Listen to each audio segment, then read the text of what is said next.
Произведения ювелиров есть в каждом бурятском музее, но шедевры народных мастеров собраны в одном месте – в серебряной кладовой художественного музея имени Сампилова в Улан-Удэ. Почтительно и влюбленно изучают искусство прошлого современные мастера. Руководит ими известный в стране ювелир и скульптор Максим Эрдынеев. Каждый экспонат серебряной кладовой приглашает к состязанию в мастерстве. Потому что настоящая ценность этих вещей не в их очень высокой стоимости, а в безупречном вкусе и понятии красоты, которая передавалась из поколения в поколение.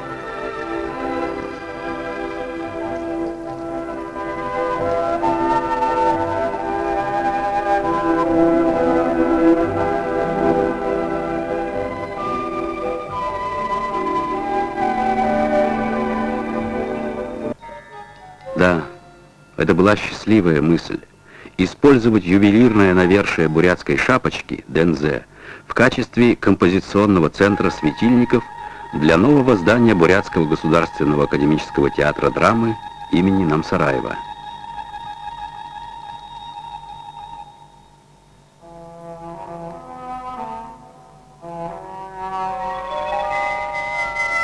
Кадры кинохроники сохранили это время общей работы художников Бурятии под руководством народного художника Российской Федерации Даши Немы Дугарова.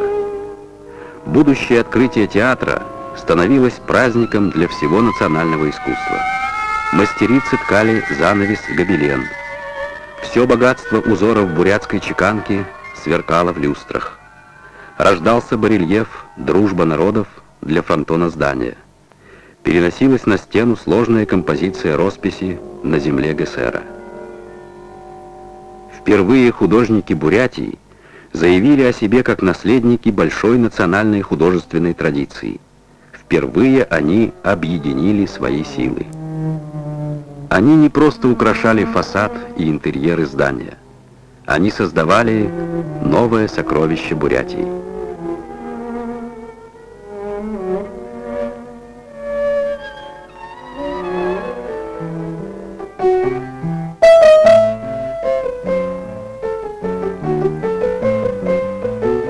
Потом будет признано, что ни в одной из автономных республик Российской Федерации не был еще достигнут такой эффектный результат по претворению в жизнь постановления Центрального комитета КПСС о народных художественных промыслах.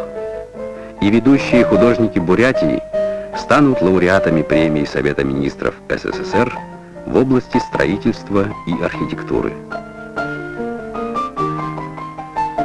Сегодня каждый пришедший в театр может увидеть светильники бурятских дарханов, маски Геннадия Васильева по мотивам народного эпоса ГСР, особую гордость театра, уникальный занавес-гобелен из конского волоса, работы Светланы Ренчиновой и ее учениц. Я, конечно, вначале побаивалась, поскольку никто тогда в это время не занимался гобеленом, кроме меня. Страшило то, что не было исполнителей, и трудоемкая работа — это тонна конского волоса немытого. Прежде чем даже его помыть, я по всей Бурятии с этими мешками ездила, по всем прачечным, чтобы они мне его постирали хотя бы. Ни в одной прачечной не взяли, потому что это не гигиенично, все машинка забьется. И проблемы стали, начиная почти с таких житейских проблем, не говоря уже о творческих, таких художественных, начиная с исполнителей, где взять. В общем, столько стало много проблем, я просто даже боялась на эту тонну с одной, как это все сделать, тем более материал очень грубый. Но все-таки я, в конце концов, согласилась, и занавес мы сделали за полгода. Хотя, конечно, вначале я не давала такого обещания, что мы сделаем за полгода, но мы работали по 12-14 часов. И, конечно, спасибо девочкам, женщинам, которые они согласились и имели желание научиться этому виду искусства гобелена. Этот гобелен, значит, как в прессе, в журналах отметили, что хороший гобелен, единственный в мире из конского волоса, больше такого гобелена нет. В биографии Светланы Ренчиновой много интересных страниц. Училась в Ленинградской консерватории, Выступала на сцене Бурятского оперного театра. Работала преподавателем. Технику работы с конским волосом Светлане Петровне помогла освоить бабушка Себжен, жительница Баргузина. Здесь она и начала возрождение бурятского гобелена. Этот волос, он очень такой колючий, и руки вообще вот прямо трескаются, кожа трескается. У меня вообще руки стали, конечно, некрасивые, каждая женщина мечтает иметь красивые руки, ну уж не до красивых рук. Все это колет, все это кожа сушится, но ради гобелена приходится и жертвовать красотой рук. Я даже так иногда даже руки и прячу, стесняюсь просто рук. В 1982 году во Франции ЮНЕСКО была выставка «Бурятское традиционное искусство», где там показывали мой гобелен из конского волоса. Говорят, что там он привлек внимание. Как известно, Франция — это родина гобелена. Вот. Но когда их заинтересовало то, что новый материал, поскольку такого материала с конского волоса нигде в мире нет. Гобелены из конского волоса украшают теперь многие общественные здания Бурятии. Этот гобелен в аэропорту Улан-Удэ — работа художницы Аллы Цыбиковой. Да у нас уже с вами какой объект по счету? Третий был? Третий объект. Ну да, это... Можно продолжить? Будем делать гобелены до стенки.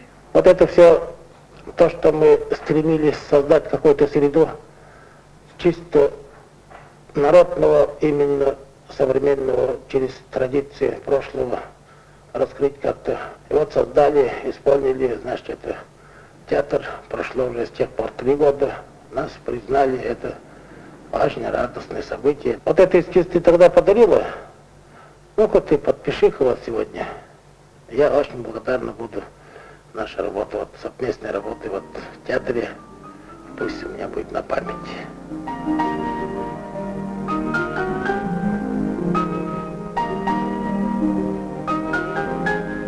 Алла Цыбикова — заслуженный художник Бурятии, лауреат премии Бурятского комсомола, лауреат премии Совета министров СССР в области строительства и архитектуры.